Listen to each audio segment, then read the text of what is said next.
Tiny was sitting across the aisle from them, and Tommy Ford and I were behind Tiny, and somebody passed gas on the plane. And it wasn't, it was, there was no one sitting next to Tiny. And I know it wasn't Tommy because Tommy and I were talking. And I don't think it was the two A-list casting directors. I'm not going to mention their names because I'm not going to say anything. It was just weird, one of those weird things. And he didn't care, because he's the sweetest brother in the world. He would give you anything. He would always break for kids and get out of his car, whatever. And he just got up out of the seat and he said, "Who the hell fought it? Who fought it? That is some nasty, disgusting." And he just went on and on, right? And so Tommy and I looked at each other and we're gone. We're laughing now. And he's walking up and down the aisle in first class. He said, "If I find out who did it, I'm going to crush your skull." Right? And so we thought maybe he was, putting on an act or something, doing Zeus. No, he was dead ass serious. But he apologized to everyone in first class. It was one of those late flights where no one was really in that section. So he apologized. But I think of those times like that with him, and I'm going to miss him dearly. And the last time we lost a legend. Yeah, the last time we spoke, he was just commending me on, my performance in Badlands. So I just had to say that. Yeah, I mean, honestly, this year it seems like, we've watched. I mean, for me, I think the hardest part about every time we lose somebody, especially this year, is, and I've lost like 5, and not being able to say that proper goodbye. Because for me, like, I won't do a funeral for somebody that I care about on a Zoom. Like, I just can't do it. For me, I'd rather wait until there's a time for me to go and pay that respect. So a lot of times for me, it's like, it's been holding a lot in and not trying to, exactly you said, like, there's certain things you may want to talk about, but then it's just like, you know what, I don't feel if that person is a friend of mine or somebody that I cared about deeply, I'm doing respect justice enough by just making an Instagram post and not having my final moment with them, whether it be at the funeral. And it's like, for me, it was like when our brother, when Christoph died. And, that was a day for me that was one of the hardest days I've ever gone through. Being at that cemetery, being at that funeral, it didn't even seem real. Like, it seemed like we were in this dream. And it was maybe a month afterwards that they had the service, and for the whole month I didn't cry. Like, I just didn't cry. I was like, because it was still, I'd be looking at my text messages that we would share back and forth. Same here. And you're still not connecting the dots. And it wasn't until at the funeral, and it was me and Shamar Moore, and they were like, the groundskeepers, guess, that came out. This was the first time I ever seen this at a funeral. Christoph's son was in the same burial plot. Yeah. And they came out and they legitimately started carving Christoph's name onto the tombstone. And it was at that moment, to me, everything was real. And I lost it. It was uncontrollably to the point, because it's like, when you see someone's name, somebody that I've known for over 20 years, and his name being carved into a cemetery, into a tombstone, you're like, it's finality, man. It's finality. Yeah. And it's been a hard struggle, but I think, in a sense, number one for me, what I've always been the testament of people that I've cared about. And I think for us as artists who are all in this sort of same community, especially, for example, when it's another Black brother, because, our industry, as there's not too many of us. There's a lot of us. Yeah. But there's that small spectrum that get the opportunities. And we all know each other because there's only 4 living rooms in Hollywood. You know what I mean? So regardless, if you live in Vancouver, Toronto, Dublin, there's still 4 living rooms. We all know somebody. We're all touched, that whole 6 degrees of Kevin Bacon kind of thing. We've all, and once you've been in this business so long, you accumulate all of this in these things and people uh, that you dig and some that you don't dig, and just like you, hearing about Christoph really took me aback. I was working, so I couldn't make it that day. Yeah, I was hoping that they were going And to show up. yeah, I was working. So I was just like, you put things in perspective. You know what I Hmm. mean? We're only here for 25 seconds anyway. But I mean, I try to enjoy myself even if I'm not doing nothing. When I'm doing nothing, I'm still doing something, So I But that's try. that's the name of the game as an artist, Yeah, man. That's yeah. the name. I mean, And people. That's what I'm saying about this pandemic. right. People are like, people are losing their jobs. They're losing, they're losing their livelihood. And I'm like, look, us as artists, this is a time where we are the most creative Yeah, because exactly. we've got time. Exactly. Our people, we don't work a 9 to 5. We Well, don't do the clock in and clock out. To me, the exactly. real work. Yeah, I mean, it's still a job. Let's not get it twisted. It's still a job because when you're working, Hmm. like, damn, I got to get up to go to work this morning. Fudge. So, trust me, even when you have those long spurts when you don't work and you start working, you're like, man, come on, man, I got to go to work today. That whole thing. Yeah, because Uh, it's mental grinding. yeah. What's interesting to me is using real emotions. I can think about Christoph. I can think about Tiny. I can think about Grandma. I can think about certain things that's real to me Hmm. that'll take me there to my behavior. And that's one thing as artists we can use, especially with this year. We all been pissed off and mad about something almost every day. Hmm. So these are the things that you can use emotionally. And I can say that each time I landed something that was really good, there was certain behavior, real behavior that I can use. Hmm.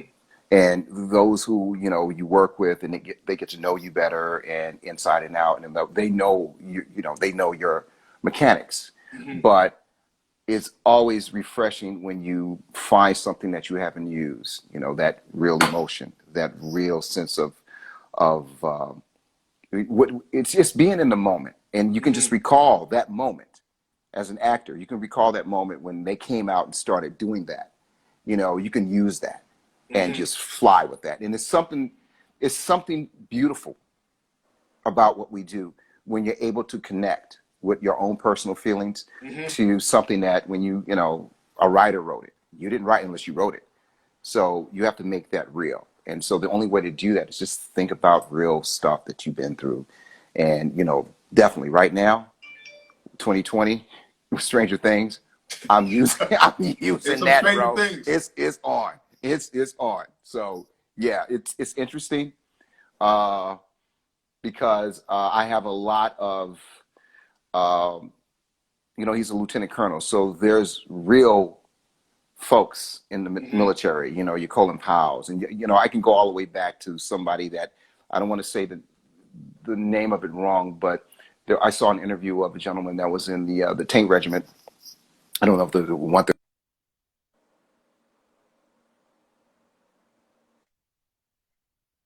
at this interview today, and Miles is buzzing me like, Sherman, did you see? My Okay, mom. you know. So she's like, why didn't you pick up? I had that interview. Oh, I forgot. How did it go? So I don't want to digress, but you know, I look at those interviews of these real men and the historic nature that they put on this planet, if we know about it or not. The Harlem Hellcats, all those things. You do your research. So there's a lot of real cats that I'm using, and just by coincidence, I can say this: we're on the same page. I never had a chance to have a conversation with the brothers until after I shot my first scene. And from the audition tape, basically, when I read the material, I knew exactly who that guy was. Hmm. And he's, I don't want to spoil it, but it's been a long, long time since I got a chance to go, a little dark, Hmm. a little Well, dark. let's talk about that. So, like, Yeah. you've had a very, very, very, very long career. I mean, your Thank first God. big break Thank was you, the famous Jesus. 1998 Colors with Oh, yeah. Oh you yeah. know, Oh yeah. Stop. and Okay, we're gonna. No, a lot of us got hired off of that. I mean, a lot of us got hired. That was okay. our first jobs. Don Cheadle's first job, Glenn Plummer's first job. It was a lot of our first jobs. And thank you, Dennis Hopper. And there's a story in that, but I'll let you go ahead. Go ahead. And for you, okay, so starting off on that, and then jumping, obviously for those that are old enough to remember, which for Yeah. me, it was an inspiration because this was a brother's role that I was chasing, and for a long time, and I took a lot of, to be honest with you, a lot of your mannerisms and skill sets that I saw as a performer into my own. And as you said, like every actor, every black actor, you feel like you can take pieces. Yeah, From them and yeah, then try yeah. to, If you want to know the game properly, you watch what people are doing and you adapt exactly, it, but you got to make it your own. exactly. And Yeah. for me, when you came on as the dashing Detective Weber Right. on The Young and the Restless, I mean, they had a lot of other actors, black detectives, cops, come in there and try to do, the role justice as a detective. Yeah. And it's been 20 years. I tell you, this is what happened. All right. So as my career, my trajectory, I can speak, Good. started climbing, and I started getting interesting roles, and I started finding out in exactly who I was and what I wanted to attack, and what I strategically did one thing. I always went after the thing that I was weak at, always, Okay. and and get good at that, and keep moving and keep moving. So I remember I went in and read for Marnie another role like 2 years earlier, and I had like a couple of big movies coming out or whatever, and I didn't get that gig. So I was like, okay, well that wasn't me, because it just would have been a gig. So Michelle Stafford, I was at her house. She had a party Love one night. Michelle. Yeah, Michelle's that's hey. So I was at her house, and it was myself, Shamar, and who else was there? It was a couple of more people, and we were just hanging out. She said, "Sherm, there's this role." I'm like, "Look, I've auditioned for them a couple of times, and I'm not going to audition anymore. So we'll do this. Why don't I find out who is casting, and I'll send my reel?" And so that's what happened. And then I got a phone call. Okay, they're interested. So cool. So, went into the whole thing. But emotionally, and where I was at this place in my career where I wanted to start playing more authoritative roles, but, mix it up a little bit. Um, some of the things like that I can adapt, knowing family members who were detectives and cops and all that kind of stuff. So I wanted to pay them homage and just make it as real as possible, and live in the moment, and just make every moment cinematic. You know what I mean? Because soaps are hard, man. And that's what I And felt that's what I felt the way you played it, because like I yeah, said, to this day, they've had actors come in, play yeah, that role, but no one has been able to me. I mean, for starters, I will give you credit even more than, and I have my buddy Doug Davison coming up in January. right. Doug's the man. Yeah. Even to this day, he still hasn't solved the damn case. You have locked up more people. That's the writers, man. That's not Doug's fault. That's the You have writers. locked So up more let's call it the people, way and it I'm like, is. this guy, number one, like when you knew when you walked into a room, somebody was getting arrested. Well, I always like to play those I guys. remember the infamous scene Right. with my buddy Greg Ricard, and it was after he had a fight, I think, with JT. Yeah. And to me, I was like, you know what? I said, like, this guy, if he wasn't an actor, he would be the most believable cop. Like, for real. It's playing chess, man. Basically it's playing chess. I try to put myself in a situation where we're going to play some tennis, right? Two actors playing tennis, but then I start getting into the whole thing. How would that behavior really be? So if you do your due diligence and you do have time to go watch somebody interrogate, I was fortunate to go watch. I watched my cousin interrogate this dude, this Russian gangster once. That I'm not, I don't want to get started. But anyway, it's a couple of things that I was able to watch and do a couple of ride-alongs. Back in the day, you can do that. I don't know what they're doing now. I mean, you can go in and get really good intel and sit down with folks and maybe do a ride along to something. But I remember always saying to myself, make this as real as possible. First of all, listen so I can react properly, and make this as cinematic as possible. We're not doing a soap. We're shooting a film. We're shooting where everybody's gone, and me and this whoever's in the scene with me, we are shooting this film. We're making it as cinematic as possible, and you have to look at it that way. No matter what it is, just put yourself in that spot and try to make, or not try to make, but make that a real moment, a real conversation. Just So like what happened now. do you feel for yourself, number one, like your experience with colors? Mm-hmm. Do you feel you brought that element? Oh, I was so green. I character? was like petrified, dude. I got to tell you, I was petrified because you're working with Sean Penn and Robert Duvall.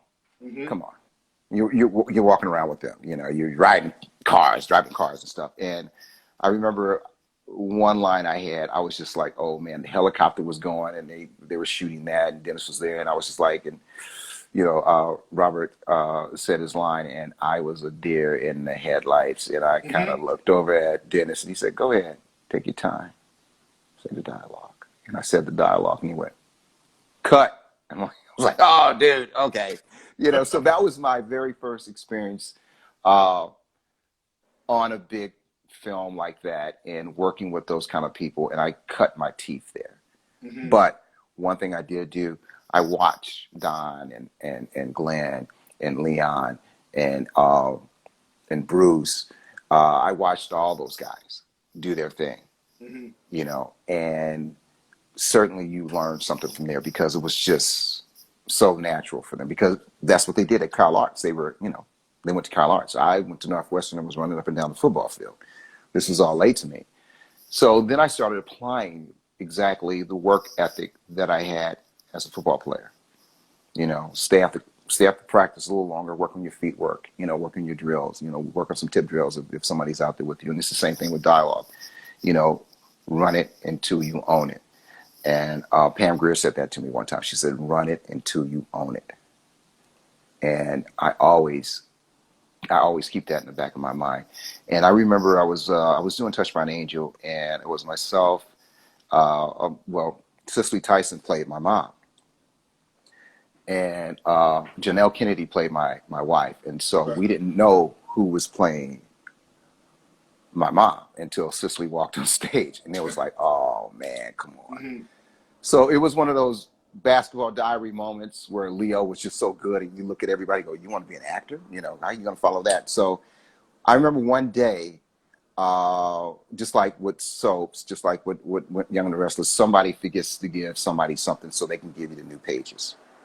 We've all seen actors on soaps have meltdowns because they were supposed to get those 15 pages last night, and they're getting them today. It happened to me twice. Keep your composure, ask for some time, go do it. And the reason why I learned that is Cicely Tyson had this whole one-page monologue, and she didn't get the pages, right, or the page. So she said, okay, all right, give me an hour, give me 2 hours.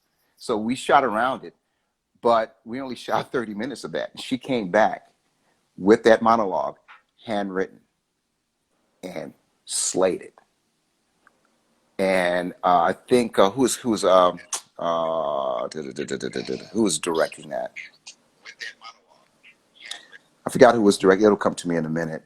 But he went on to do produce a lot of the Sopranos. Okay. And I just remember turning to Janelle and going, wow, we want to be actors. How do you do that? How do you do that right there? How do you go away for 30 minutes and come back with it handwritten in the most beautiful cursive writing, and you know it already? who does that. So you got to step up your game again. And it was just